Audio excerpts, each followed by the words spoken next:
À la une de l'actualité ce jeudi, l'apothéose du concours Miss Mathématiques. La marraine du concours, la première dame de Côte d'Ivoire, Dominique Ouattara, a remis ce jeudi les récompenses de lauréates. C'était au lycée Sainte-Marie de Cocody. La Côte d'Ivoire dispose depuis ce matin d'une stratégie nationale d'exportation SNE. Elle vise à renforcer la capacité d'appui des institutions nationales compétentes. Le document a été remis officiellement au Premier ministre Daniel Kablan-Duncan.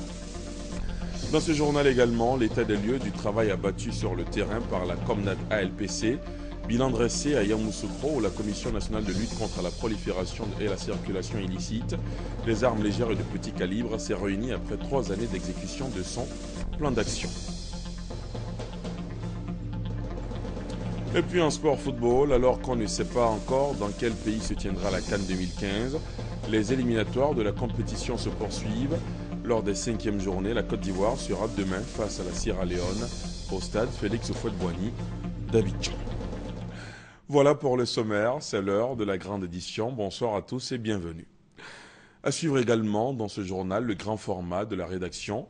Coup de projecteur ce jeudi sur l'opération de déguerpissement des zones à risque de quartiers précaires, opération engagée par le gouvernement ivoirien. Les images, tout ce qu'il faut savoir sur cette opération dans un quart d'heure, ce sera dans le grand format. Mais avant, le premier titre de ce 20h, je suis particulièrement fier de vos brillantes performances. Elles témoignent que les filles sont tout aussi aptes à dompter les mathématiques que les garçons. Ces mots sont de la première dame Dominique Ouattara, marraine de la cérémonie de récompense des lauréates du concours Miss Mathématiques. L'événement a eu lieu ce jeudi au lycée Sainte-Marie de Cocody, organisé par la Société de mathématiques de Côte d'Ivoire, SMCI. Ce concours vise à promouvoir cette discipline chez les jeunes filles. On fait le point avec Viviane Aïmé. Tout doucement mais sûrement, la Société mathématique de Côte d'Ivoire est en train de faire naître l'esprit mathématique chez les jeunes collégiennes et lycéennes de Côte d'Ivoire. En témoigne l'intérêt croissant accordé au concours Miss Mathématiques institué depuis l'an 2000.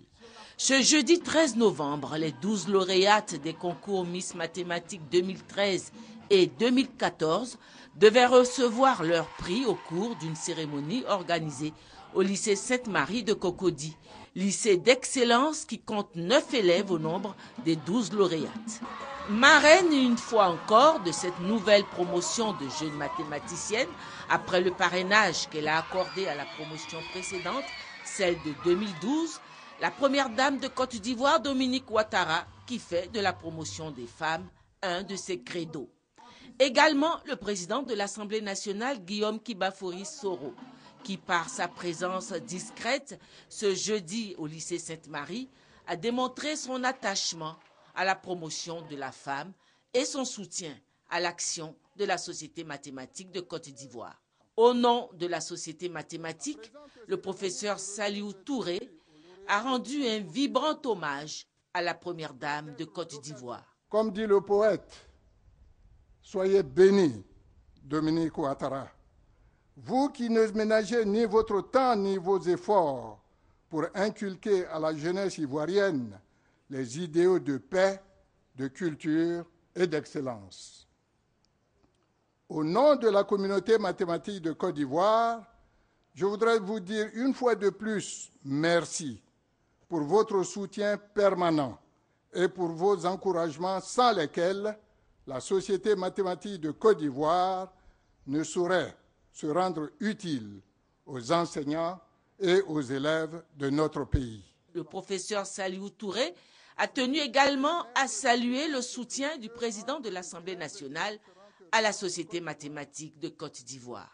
Je voudrais mentionner tout spécialement Monsieur le Président Guillaume Kibafori Soro, président de l'Assemblée nationale, pour les encouragements et tout l'appui qu'il ne cesse de nous accorder dans la réalisation de nos programmes d'activité. La ministre de l'Éducation nationale, Kandia Camara, n'a pas été oubliée. Madame la ministre Kandia Camara, ministre de l'Éducation nationale et de l'Enseignement technique, depuis votre nomination à la tête de ce vaste ministère, l'espoir renaît progressivement mais sûrement.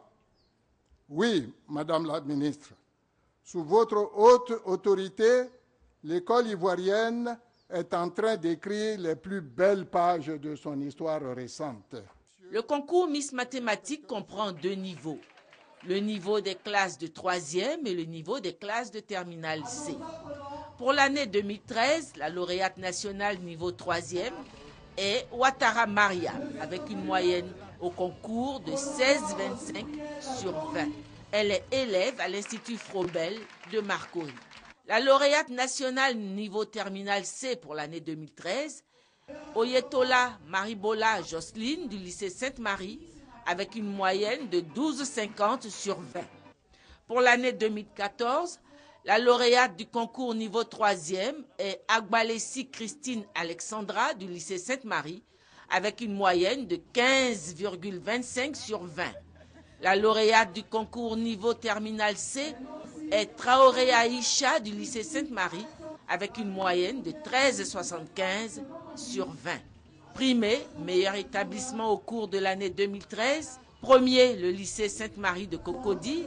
Second, le lycée moderne de Port-Bouët. Et troisième, l'Institut Froebel de Marcory. Meilleur établissement au cours de l'année 2014. Premier, lycée Sainte-Marie. Deuxième, collège Saint-Viateur. Troisième, lycée moderne des jeunes filles de Yopougon. Les lauréats ont reçu leur récompense des mains de la première dame qui a offert des dons en nature et en espèces d'une valeur totale de 27 millions. Pour finir, elle a adressé ses félicitations et ses conseils à ses filleuls. C'est avec une réelle satisfaction et une grande fierté que j'adhère à la conquête des mathématiques par nos jeunes filles. En effet, ce concours renforce leur amour pour la discipline et exalte en elles le goût de l'effort et du dépassement de soi, valeur cardinale à la réalisation des grandes œuvres. Nos lauréates sont donc promises à de brillants destins dans un contexte où les compétences de la femme sont reconnues et prises en compte dans notre pays. Je voudrais donc inviter nos lauréates de ce jour à approfondir leurs connaissances en mathématiques. La cérémonie de ce jour leur rend hommage et c'est la nation tout entière qui reconnaît leur mérite. La cérémonie a pris fin dans une ambiance de gaieté. La première dame a accédé à la doléance formulée par la proviseure du lycée Sainte-Marie de réhabiliter la partie endommagée des dortoirs afin de permettre à l'internat du lycée de fonctionner à plein régime. À suivre dans quelques minutes dans ce journal, le dossier du jeudi en lieu et place du grand format. Comme annoncé, le grand format vous est proposé, souvenez-vous, tous les lundis.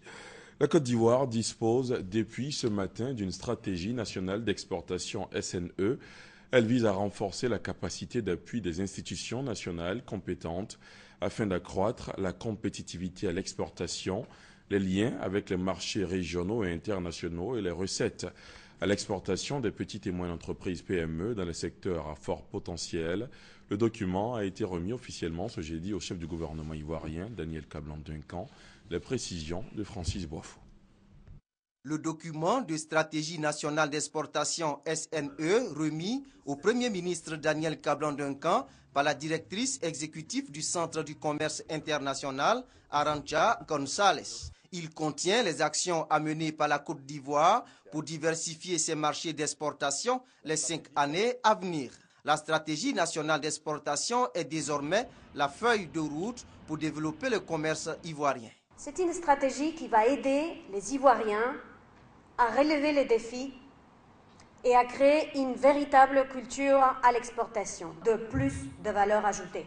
C'est aussi une stratégie qui va nous aider à créer une culture de l'entrepreneuriat, à la création, à la formulation d'une politique de commerce que je vais appeler 2.0, plus tournée vers les services.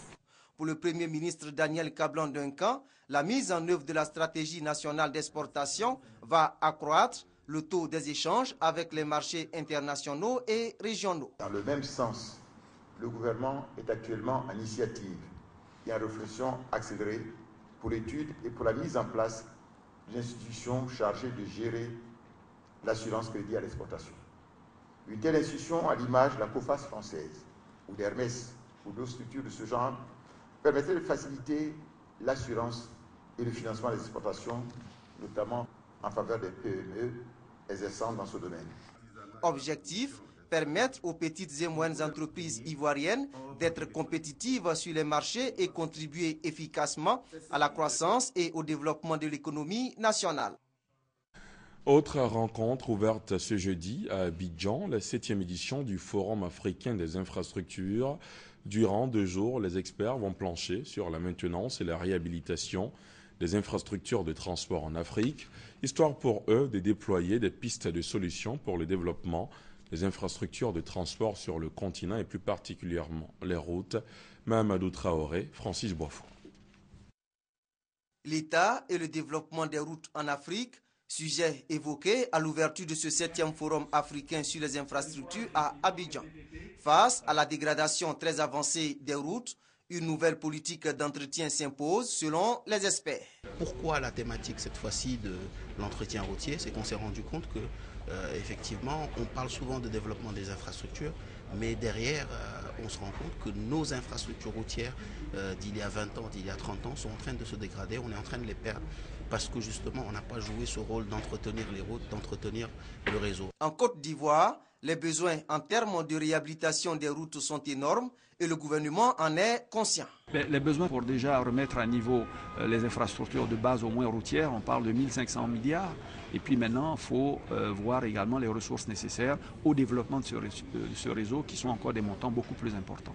Mais à travers justement des instruments comme le fonds d'entretien routier qui aujourd'hui atteint son régime de croisière et donne entièrement satisfaction, à travers de nouveaux instruments tels que les fonds d'infrastructure qui sont en cours de mise en place par le gouvernement, on pense que ces objectifs-là devraient pouvoir être atteints. Pour les experts, l'accent doit être mis sur la qualité des études techniques préalables à la construction des routes. Autre solution, l'expérimentation du contrat par résultat des États africains. C'est un contrat qui enjoint aux entreprises de non seulement construire des routes de bonne qualité, mais aussi de les entretenir. 2 semaines après sa rentrée solennelle, le Conseil économique et social a tenu ce jeudi sa première séance de travail.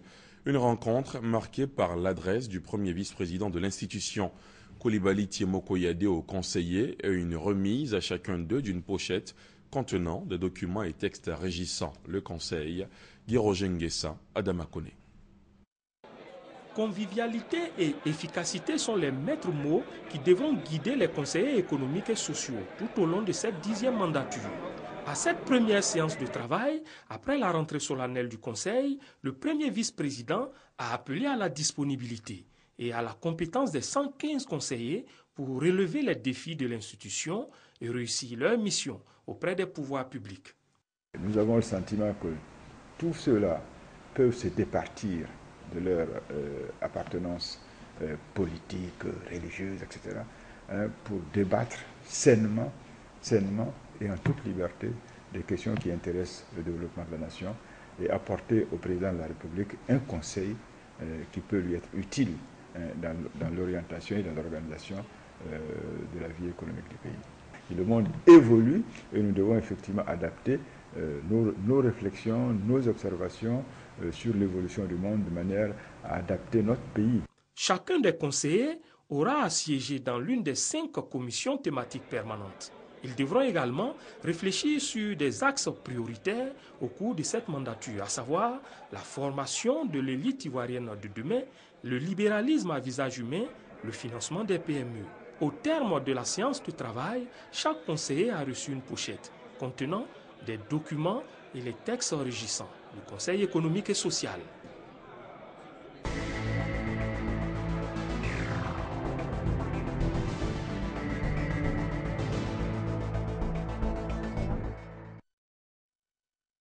Place au dossier du jeudi. On s'intéresse ce soir à l'opération de déguerpissement des zones à risque de quartiers précaires, opération engagée par le gouvernement ivoirien. L'État qui ne veut plus revivre les situations dramatiques de décès dans certains quartiers précaires d'Abidjan pendant la saison des pluies. Alors, après avoir identifié les zones à risque, il a entrepris une vaste campagne de sensibilisation en prélude à une opération de déguerpissement. Atekoubé et plusieurs autres communes du district d'Abidjan abritant ces quartiers sont ciblés. Les démolitions ont commencé et cette fois, le gouvernement est déterminé à aller jusqu'au bout de son action dans un souci de protection civile. les coulisses de cette opération, toutes les images, tout ce qu'il faut savoir sur cette opération dans le dossier de ce jeudi. Il est signé Serge Coléa. Voici ce qui reste du désormais ex-quartier Boribana Séfi en bordure de lagune dans la commune d'Atekoubé, en plein cœur d'Abidjan. Certains anciens habitants qui fréquentent encore les lieux ont du mal à accepter la réalité. Avant de nous chasser, normalement, il doit nous donner quelques coins où on va habiter. Mais venir casser comme ça seulement sans avertir, ça aussi c'est pas bon. Quand ils ont rasé le quartier Séfi, la population de Séfi est venue s'entasser à la population de Boribana. Quelques-uns ont même trouvé refuge au foyer des jeunes de la commune d'Atekoubé. On est 100 personnes seulement ici. Les autres ont trouvé l'argent, on va aller chercher une maison. Mais nous, rien. Cette opération de déguerpissement des populations et des mesures d'accompagnement ne date pas d'aujourd'hui. Les sites que nous sommes en train de déguerpir ont été identifiés depuis 2012. Et ceux qui habitaient ces endroits à l'époque ont reçu des titres d'accompagnement.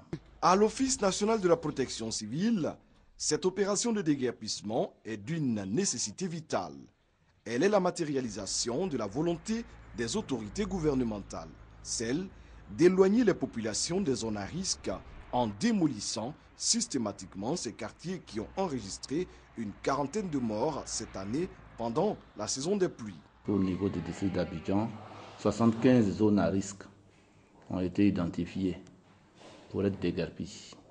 Nous sommes pour l'instant à Atekoubé Boribana. Nous avons déjà effectué aussi des déguerpissements à Djamé. Et ensuite, nous viendrons à Cocody, de même qu'à Yopougon et à Bobo. En priorité, ces 5 communes sont concernées par l'opération de déguerpissement. Nous avons travaillé avec les mairies, la préfecture d'Abidjan, pour l'information et la sensibilisation des populations concernées. L'opération mobilise les services des ministères de la Construction, des Infrastructures et le ministère d'État, ministère de l'Intérieur et de la Sécurité à travers l'Office national de la protection civile. Cependant, démarrée tambour battant, l'opération connaît depuis quelque temps un ralentissement. Dans la même commune d'Atekoubé, le quartier Boribana-Sebroko, un site plus vaste que celui de son voisin rasé, est pour le moment épargné. Les locataires bien installés espèrent être à l'abri d'un éventuel déguerpissement. Les communes n'ont pas, et puis les quartiers n'ont pas la même réalité. Dans les quartiers Sobroko, ici, ce n'est pas toute la zone qui est des zones à haut risque. Ce n'est pas à la population habitant une zone donnée de dire que la zone est à risque ou pas. L'État, à travers le ministère de la Construction, a des agents qui sont là pour déterminer qu'une zone est à risque. Parce que vous avez des habitations qui sont sur les flancs des collines.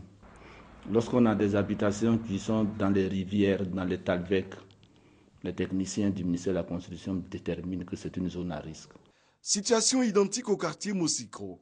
Ici, les pluies diluviennes ont endeuillé de nombreuses familles. Dans cette cour, par exemple, 4 morts ont été enregistrés. Mais des locataires continuent d'y demeurer. Peut-être attendent-ils les engins de démolition pour se décider à partir. Avec le DG de la Construction, nous sommes en contact permanent. L'opération se poursuivra. L'État de Côte d'Ivoire ne jette pas sa population à la rue. On les accompagne dans l'immédiat et dans un avenir proche. L'État mettra des logements à leur disposition. Mais ces logements ne seront pas gratuits. Ce sera en fonction de leur bourse. Prenant toute l'ampleur du drame et des morts en cascade en saison des pluies, le gouvernement est déterminé à agir. Et les premières actions de démolition constatées en sont la preuve bien visible. Les populations de ces quartiers à haut risque devraient prendre toutes les dispositions pour quitter ces endroits dangereux qui menacent au quotidien leur vie. Voilà, c'était le dossier de ce jeudi proposé par le service société de la rédaction, signé ce soir de Serge Coléa. Demain, 14 novembre, sera célébrée la journée mondiale du diabète, une maladie qui touche plus de 300 millions de personnes dans le monde. Pour cette 23e édition, le thème retenu est « Une vie saine le diabète ». La Côte d'Ivoire, à l'instar des autres pays, n'est pas en marge. Le ministre de la Santé et de la lutte contre le sida, Raymond Goudou Kofi, invite la population à adopter des comportements sains une bonne alimentation et la pratique du sport. Vous l'entendrez dans ce reportage de Moussa Konaté et Franck Kodio. Le diabète est l'augmentation anormale du taux de glucose dans le sang. Appelé le tueur silencieux, le diabète détériore le bon fonctionnement des organes vitaux. Selon des études scientifiques, l'indiscipline alimentaire serait l'une des causes de la maladie. La 23e journée mondiale du diabète met donc l'accent sur les bonnes pratiques alimentaires, d'où le thème « Une vie saine et le diabète ». Selon les études les plus récentes, 70% de cas de diabète de type 2 peuvent être évités par une alimentation saine et une activité physique régulière. La Côte d'Ivoire compte plus de 450 000 diabétiques. La prise en charge constitue donc une réelle préoccupation pour ces personnes. Plusieurs actions sont donc entreprises dans ce sens par le gouvernement. L'on dénombre de 2012 à ce jour 10 microcliniques et 8 cliniques du diabète. Ces centres de traitement ont permis la prise en charge d'environ 70 000 diabétiques, dont 203 enfants âgés de 5 à 20 ans. L'insuline, qui revenait jusque-là à 16 800 francs CFA le flacon, est aujourd'hui disponible à la pharmacie de la santé publique à 3 700 francs CFA. Le diabète, un véritable problème de santé. La majorité des personnes atteintes ignorent leur état de diabétique. La sensibilisation, une option efficace donc pour mieux informer les populations sur les risques de ce mal. Il y a un an, vous vous souvenez certainement, l'ONU instituait à sa 68e Assemblée générale la journée internationale de la fin de l'impunité pour les crimes commis contre les journalistes. Un événement pour sensibiliser les pouvoirs publics et la société civile pour que cessent les atteintes à la liberté de la presse, aussi pour que les auteurs de crimes contre les journalistes subissent la rigueur de la loi. La première édition de cette journée a été célébrée ici en Côte d'Ivoire, ce jeudi, au plateau. Roger Appé, Léon Bro.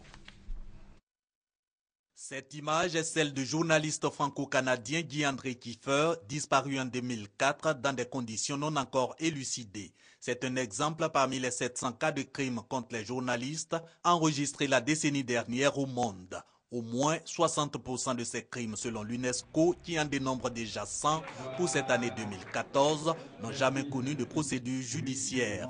L'institution réclame donc la fin de cette impunité, à la clé le rôle des professionnels de l'information dans la société.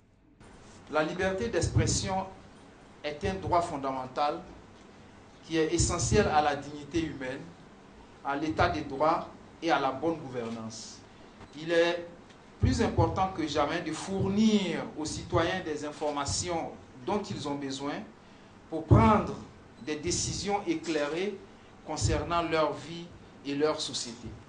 Ce rôle du journaliste pour la ministre de la Communication est bien compris par le chef de l'État et son gouvernement. Afoussiata Bambalamine en veut pour preuve l'arrêt des poursuites contre journalistes décrétées par le président Alassane Ouattara et les dispositions en cours pour protéger ces travailleurs du secteur de l'information dans l'exercice de leur métier. Au niveau du ministère de la Communication, avec évidemment l'appui du gouvernement, nous avons mis en place un numéro vert qui permet donc à n'importe quel journaliste qui exerce son métier dans ce pays de pouvoir appeler pour que dès lors qu'il a des difficultés, qu'il se sent persécuté, il puisse actionner ce numéro-là pour signaler effectivement toute tentative contre sa personne et mettre les services sécuritaires en branle pour qu'on puisse l'aider. N'empêche, les journalistes et autres professionnels de la communication s'imposent le professionnalisme. Ils espèrent une société civile forte et un appareil judiciaire non corrompu, condition selon eux pour que cessent les atteintes contre journalistes et l'impunité de ces crimes. Je vous le disais en titre dans ce journal, on fait aussi l'état des lieux du travail abattu sur le terrain par la Comnat ALPC, bilan dressé à Yamoussoukro, où la Commission nationale de lutte contre la prolifération et la circulation illicite des armes légères et de petit calibre s'est réunie après 3 années d'exécution de son plan d'action. Les précisions d'Alvorassa. La Commission nationale de lutte contre la prolifération et la circulation illicite des armes légères et de petit calibre fait le point de ses activités de 2012 à 2014. Les stratégies mises en place ont permis au niveau de la Côte d'Ivoire la réduction de la violence armée avec les armes légères, la sécurisation physique et la gestion des stocks d'armes et de munitions. Nous avons initié un ensemble d'actions en matière de réduction de la violence armée, donc de désarmement communautaire, ce qui nous a permis de collecter plus de 10 500 armes et plus de 382 000 munitions. Ces actions menées sont fort appréciées par les organismes et les pays qui ont décidé d'accompagner la Côte d'Ivoire dans sa lutte contre la prolifération et la circulation illicite des armes légères et de petits calibres. Le bilan est éloquent, je l'ai dit en termes de résultats immédiats, mais aussi sur les impacts que l'action de la Comnat, que l'action de l'ADDR. Je suis fortement impressionné par les résultats achevés pendant les dernières années et je crois vraiment que le gouvernement de la Côte d'Ivoire prend au sérieux le problème de la distribution de petites armes. De 2012 à 2014, des efforts ont été faits par la Comnat ALPC. Les résultats sont positifs, mais beaucoup reste à faire selon Kwadjo Yao, président de cette structure, qui a plaidé pour que les bailleurs continuent de la soutenir et pourquoi pas augmenter leur aide. En attendant, pendant 3 jours à Yamoussoukro, les responsables de la Comnat ALPC et leurs partenaires vont réfléchir sur de nouvelles stratégies à mettre en place pour être encore plus efficaces. L'appel de Daoukro, toujours au cœur de l'actualité politique. Autre promoteur de cet appel, le ministre des Sports et Loisirs, Alain Lobognon, est allé convaincre la population du Lot-d'Ibois dans la localité de Guitry, Lakota et Divo, afin qu'elle se sommette à cet appel de Daoukro. On fait le point avec Hugues Veblé. Dans les localités de Guitry, Lakota et Divo, les émissaires du RHDP, conduits par le ministre Alain Lobognon, étaient présents pour sensibiliser les populations, leur expliquer les enjeux de l'appel de Daoukro. Pour le ministre Alain Lobognon, l'appel de Daoukro répond à un objectif majeur, assurer le succès du RHDP à l'élection présidentielle de 2015. L'appel de Daoukro sonne comme un appel à la fin de la guerre. Il faut rester mobilisé, mais il faut rester unis pour développer ensemble la Côte d'Ivoire. C'est le sens de l'appel de Daoukro. Les populations ont accueilli favorablement cet appel.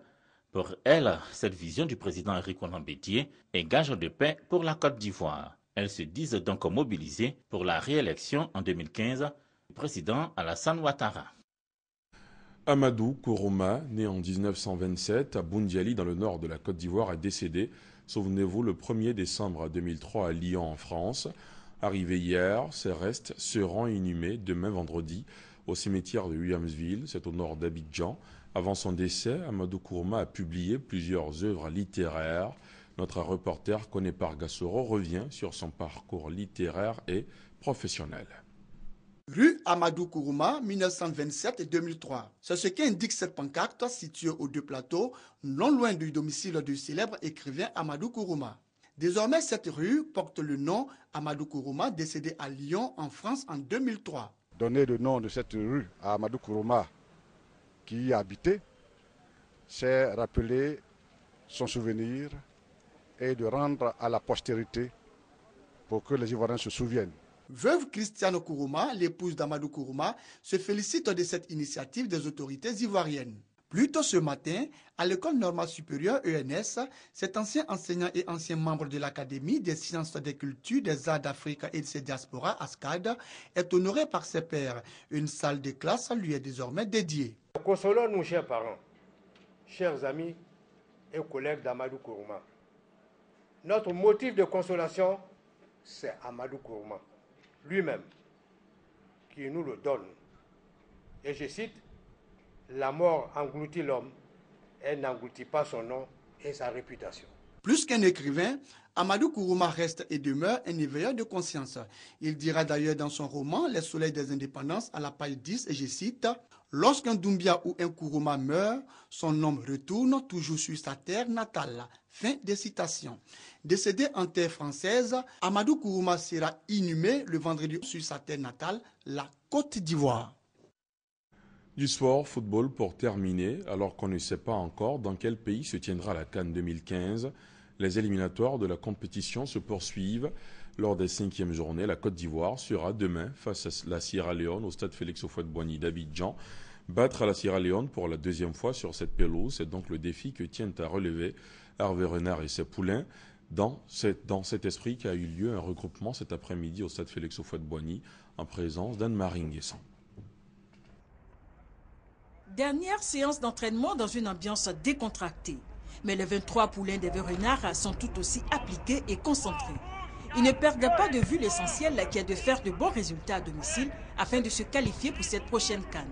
On doit gagner le match de demain, donc on n'a pas droit à l'erreur. Le plus important, il faut qu'on soit positif et puis donner le maximum de soi demain. Non, ça me fait chaud au cœur, je suis très content d'être là avec mes amis et de retrouver le Félicia. Donc j'espère que ça va être un beau match demain, on va pouvoir quand même avoir un bon résultat parce que voilà, il faut tout faire pour se qualifier. On est motivé, on sait que c'est un match très important. Maintenant, on n'a pas de choix, on sait que pour se qualifier, il faut gagner les deux matchs qui restent. Donc on se prépare bien, on est confiant, on sait qu'il y a une possibilité de qualifier. En ce qui concerne le cas Didier Zokora, viendra ou viendra pas, le ministre des Sports se prononce. Il viendra. Il faut éviter donc d'en rajouter. Certains jours avant lui avaient renoncé, ils sont revenus. En France, vous avez Zinedine Zidane qui était parti, qui est revenu lorsque son pays a eu besoin de lui. Il sera présent. Maintenant, il appartient à l'entraîneur de décider à quel moment il l'utilise. L'équipe de la Sierra Leone s'est entraînée peu avant les éléphants. Et son capitaine, Chérif Assouma, reste optimiste. Nous sommes venus ici pour gagner le match parce qu'on a la chance. Ça reste des matchs. Donc si on gagne les 2 matchs-là, on s'est qualifié pour le CAN en 2015. La Sierra Leone a 1 point et la Côte d'Ivoire 4 points dans le groupe D. S'affrontent ce vendredi 14 novembre à 15h GMT au stade Félix Houphouët-Boigny dans le cadre de la 5e journée des éliminatoires de la CAN 2015. C'est la fin de ce journal. Merci de l'avoir suivi. Je vous souhaite de passer une excellente soirée sur la chaîne qui rassemble.